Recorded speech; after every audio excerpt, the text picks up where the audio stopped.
ভারত সীমান্ত ঘেঁষে এবার বাংলাদেশ বিমান বাহিনীর জন্য নির্মাণ করা হচ্ছে একটি বিমান ঘাঁটি, যা এশিয়া মহাদেশের মধ্যে দ্বিতীয় বৃহত্তম এই বিমান ঘাঁটি। এই বিমান ঘাঁটিটি ভারতের শিলিগুড়ি করিডোর থেকে মাত্র 12 কিলোমিটার দূরে অবস্থিত। ভারতের চিকেন নেকের এত কাছাকাছি বিমান ঘাঁটি নির্মাণ করায় এরই মধ্যে আপত্তি জানিয়েছে ভারত।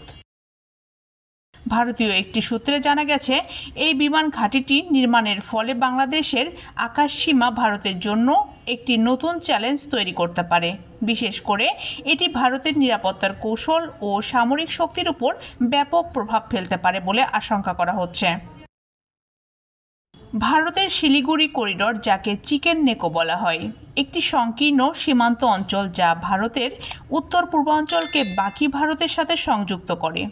এই অঞ্চলের নিরাপত্তা ভারতীয় সেনাবাহিনীর জন্য অত্যন্ত গুরুত্বপূর্ণ, কারণ এটি ভারতের উত্তর পূর্বাঞ্চলীয় রাজ্যগুলোকে বাহিরের হামলার আশঙ্কা থেকে সুরক্ষা দেয়।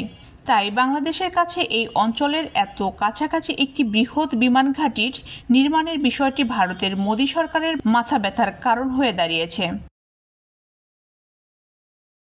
বাংলাদেশ সরকারের এক ঊর্ধ্বতন কর্মকর্তা অবশ্য জানিয়েছে, এই ঘাঁটি শুধুমাত্র দেশের নিজস্ব নিরাপত্তার জন্য এবং সামরিক সক্ষমতা বৃদ্ধির উদ্দেশ্যে নির্মাণ করা হচ্ছে। আমাদের এমন একটি ঘাঁটি নিজেদের স্বার্থেই দরকার ছিল অনেক আগেই, তবে কেন বা কোন স্বার্থে বিগত সরকার তৈরি করেনি তা আমরা বুঝতে পারছি না। এদিকে বিশ্লেষকরা মনে করছেন, এই অবস্থা দুই দেশের কূটনৈতিক সম্পর্ক ও নিরাপত্তা নীতিতে নতুন একটি পর্বের সূচনা করতে পারে, যা আগামী দিনে বাংলাদেশ সম্পর্কের উপর প্রভাব ফেলতে পারে।